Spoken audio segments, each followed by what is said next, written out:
Hello students.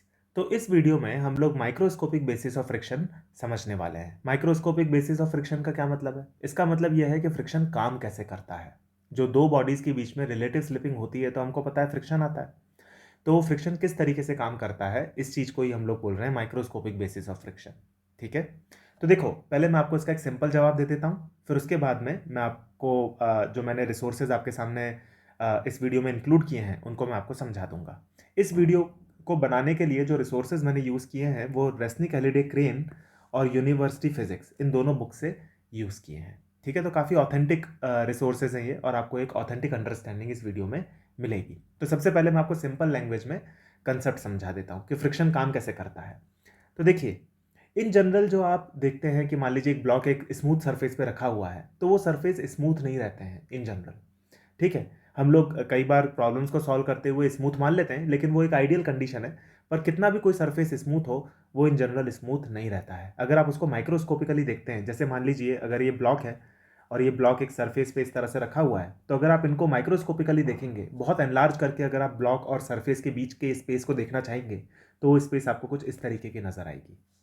तो ये काफ़ी उबड़ खाबड़ रहते हैं, जैसा आप देख सकते हैं यहाँ पे ये दोनों सरफेस काफ़ी उबड़ खाबड़ है ना, काफ़ी रफ टाइप के रहते हैं। और जब आप इन दोनों बॉडीज़ को एक दूसरे के ऊपर रख देते हैं और अगर आप इनको चलाने की कोशिश करेंगे, तो आप इमेजिन कर सकते हैं कि इन दोनों के बीच में कुछ रेजिस्टेंस फोर्स डेवलप होगा, और उस रेजिस्टेंस फोर्स को ही हम लोग फ्रिक्शन फोर्स बोल देते हैं। अब देखो, अगर आप इन दोनों को और ज़्यादा जोर से दबाने की कोशिश करोगे, तो इन दोनों के बीच में इंटरलॉकिंग और ज़्यादा बढ़ जाएगी। इन दोनों के बीच में इंटरलॉकिंग और ज़्यादा बढ़ेगी। जितनी ज़्यादा इंटरलॉकिंग होगी और फिर अगर आप इसको चलाने की कोशिश करोगे, तो रेजिस्टेंस फोर्स उतना ही ज़्यादा आएगा। इसीलिए नॉर्मल कांटेक्ट को बढ़ाने पर, नॉर्मल कांटेक्ट फोर्स को इंक्रीज करने पर फ्रिक्शन फोर्स बढ़ता चला जाता है। तो मेन कारण ये है, इंटरलॉकिंग हो जाना।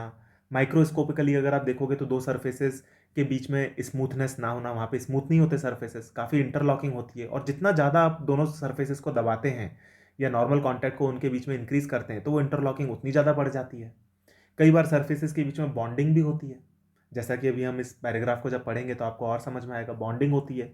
तो जब आप दो सरफेसेस को बीच में चलाने की कोशिश करते हैं, रिलेटिव स्लिपिंग उनके बीच में लाने की कोशिश करते हैं, तो वो बॉन्ड्स टूट रहे होते हैं, नए बॉन्ड्स बन रहे होते हैं, जिसके कारण भी फ्रिक्शन आता है। तो ये सारे के सारे रीजंस होते हैं जिसके कारण फ्रिक्शन आता है। तो ये तो मैंने आपको एक सिंपल समरी दी ब्रीफ में। अब देखिए, ये जो यूनिवर्सिटी फिजिक्स और रेस्निक हेलिडे, ये इसके बारे में क्या कहते हैं, ये मैंने आपके सामने पेस्ट किया हुआ है। इसको मैं पढ़ देता हूँ एक बार। समरी जो मैंने आपको बताई है वो इफेक्टिवली उतनी ही है, और इसकी जो डिटेल समरी है वो मैं पढ़ के आपको सुना रहा हूँ। ठीक है। The microscopic basis of friction. On the atomic scale, even the most finely polished surface is far from flat. Figure 5.13, for example, shows an actual profile highly magnified of a steel surface that would be considered to be highly polished. देखो, एक highly polish surface जिसको आप अगर naked eyes से देखोगे तो आपको काफ़ी स्मूथ नजर आएगा, लेकिन उसको भी अगर आप माइक्रोस्कोपिकली देखते हैं तो वो आपको ऐसा दिखाई पड़ता है, जैसा कि फिगर 513 के अंदर दिख रहा है। कितना रफ दिख रहा है, कितना उबड़ खाबड़ है कि नहीं? इस तरीके का माइक्रोस्कोपिकली दिखता है वो। तो अब आप सोचिए कि ऐसे सरफेस पे अगर आप किसी दूसरे बॉडी को रख करके चलाने की कोशिश करेंगे तो ऑब्वियसली फ्रिक्शन आएगा, है ना। तो माइक्रोस्कोपिकली जो हमको स्मूथ सरफेसेस दिखते हैं वो स्मूथ रहते नहीं है। ठीक है ना। तो ये तो हुआ एक पॉइंट, और आगे बढ़ते हैं। One can readily believe that when two bodies are placed in contact, the actual microscopic area of contact is much less than the true area of the surface. In particular case, these areas can easily be the ratio of 1:10 to the power 4. देखो, अब इस point का क्या मतलब है? इस point का मतलब ये है कि जैसे हमने यहाँ पे देखा कि ये जो एक स्टील का काफ़ी स्मूथ सरफेस है, वो भी रियलिटी में माइक्रोस्कोपिकली ऐसा दिखता है, जैसा कि अभी मैं हाईलाइट करके आपको दिखा रहा हूँ।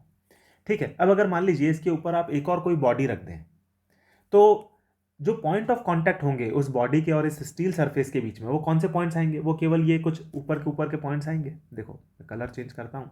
ये केवल ऐसे ऊपर के पॉइंट्स आएंगे जहां पर कांटेक्ट होगा।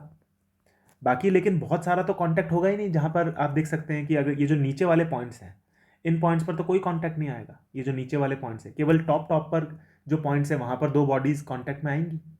तो यहां से हमको समझ में आता है कि जो एक्चुअल एरिया ऑफ कांटेक्ट होता है दो बॉडीज के बीच में, वो बहुत कम होता है उस एरिया के कंपैरिजन में जो कि सरफेस पर टोटल एरिया होता है। अगर आप ऊपर खाबर जो ऊपर नीचे का सरफेस है उसके टोटल एरिया को कैलकुलेट करेंगे तो वो बहुत ज़्यादा आएगा उस एरिया के कंपैरिजन में जो कि दो बॉडीज के बीच में एक्चुअल एरिया ऑफ कांटेक्ट होगा।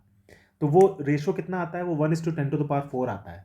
जो टोटल एरिया है वो 10⁴ टाइम्स ज़्यादा होता है, जो कि एक्चुअल एरिया दो बॉडीज़ के बीच में कॉन्टैक्ट में आ रहा होता है। कितनी अमेजिंग बात है ये।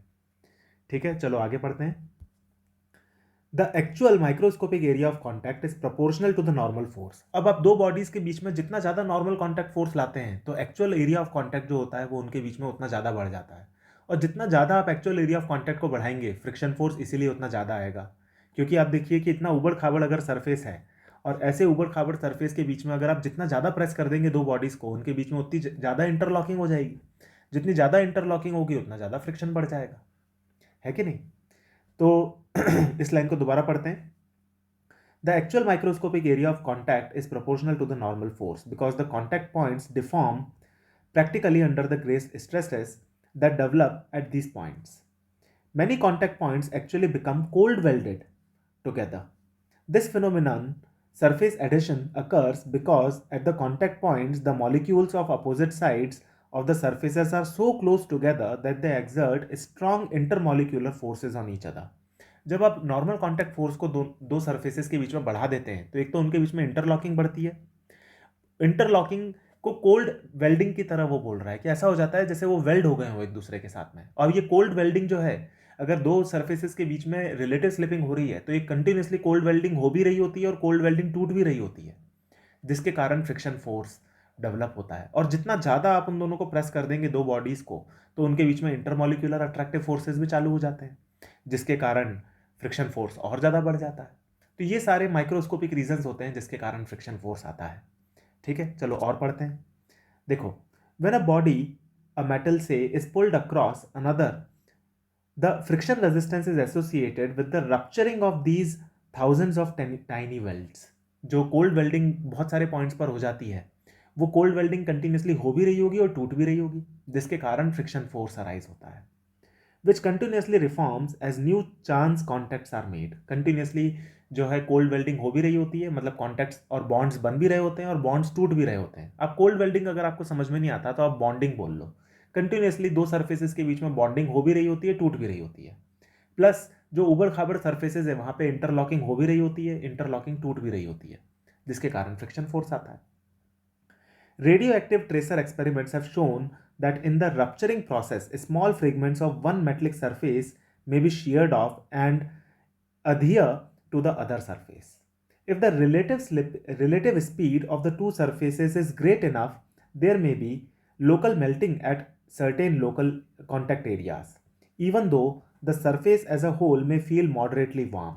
The stick and slip events are responsible for the noises that dry surfaces make when sliding across one another, as for example the squealing chalk on the blackboard। अब देखो ये जो पैराग्राफ है ये क्या कहना चाहता है, ये कहना चाहता है कि एक्सपेरिमेंटली जब आप देखते हैं तो इसके अंदर हमको ये दिखाई देता है कि कंटिन्यूसली बॉन्ड्स बन भी रहे होते हैं और टूट भी रहे होते हैं, जिसके कारण फ्रिक्शन फोर्स अराइज होता है। और अगर आप दो सरफेसेस जिनके बीच में कुछ रफनेस है, अगर आप उनको रगड़ते हैं तो आप देखते हैं कि वो गर्म हो जाते हैं। ये चीज़ आप अपने एक्सपेरिमेंट से भी देख सकते हैं। अपने दोनों हाथों को अगर आप आपस में रगड़ें, अगर अपने दोनों हाथों को आप आपस में रगड़ते हैं तो आप देख सकते हैं कि वहाँ पर आपके दोनों हाथ जो हैं वो गर्म हो जाते हैं। क्यों गर्म हो जाते हैं? क्योंकि फ्रिक्शन जब बीच में होता है तो फ्रिक्शन के होने के कारण दोनों, जब रिलेटिव स्लिपिंग होती है तो बहुत सारी, आप सोचिए वहाँ पर रप्चरिंग हो रही है। रप्चरिंग हो रही है मतलब क्या है? दो जो सर्फेसेज है वो स्मूथ तो है नहीं, तो वहाँ पे जो उबड़ खाबड़ सर्फेसेज है वहाँ पे कंटिन्यूसली कोलिजन्स होंगे। उन कोलिजन्स के होने के कारण हीट प्रोड्यूस होगी। तो आप देख सकते हैं आपके हाथ क्यों गर्म हो जाते हैं। तो फ्रिक्शन के कारण हीट क्यों प्रोड्यूस होती है, ये चीज़ भी हमको यहाँ पे समझ में आई। कंटिन्यूसली बॉन्ड्स बन भी रहे हैं, टूट भी रहे हैं। दो जो सर्फेसेज हैं वहाँ पे माइक्रोस्कोपिकली बहुत सारे कोलिजन्स हो भी रहे हैं कंटिन्यूसली, जिसके कारण हीट प्रोड्यूस होती है और सर्फेसेज गर्म हो जाते हैं। ठीक है, और साउंड भी प्रोड्यूस होती है। आप सोचिए कि इस तरीके के माइक्रोस्कोपिकली जो रफ सर्फेसेज हैं वो अगर आपस में रगड़ेंगे तो किस तरीके की साउंड प्रोड्यूस होगी। इसीलिए आप देख सकते हैं कि जब आप एक चौक को एक बोर्ड के ऊपर लिखते हैं तो वहाँ पे कुछ साउंड प्रोड्यूस होती है, क्योंकि कंटिन्यूसली बॉन्ड्स बन रहे हैं, टूट रहे हैं। जो उबड़ खाबड़ माइक्रोस्कोपिकली सर्फेसेज हैं वहाँ पर कंटिन्यूसली कोलिजन्स हो रहे हैं, जिसके कारण साउंड भी प्रोड्यूस होती है। ठीक है, तो ये है माइक्रोस्कोपिक बेसिस ऑफ फ्रिक्शन, कि फ्रिक्शन काम कैसे करता है। तो मैं होप कर रहा हूँ स्टूडेंट्स कि आपको ये क्लियर हुआ होगा। ठीक है, तो हम लोग मिलेंगे आने वाले वीडियोस में नए कंसेप्ट्स और नए प्रॉब्लम्स के साथ। Thank you.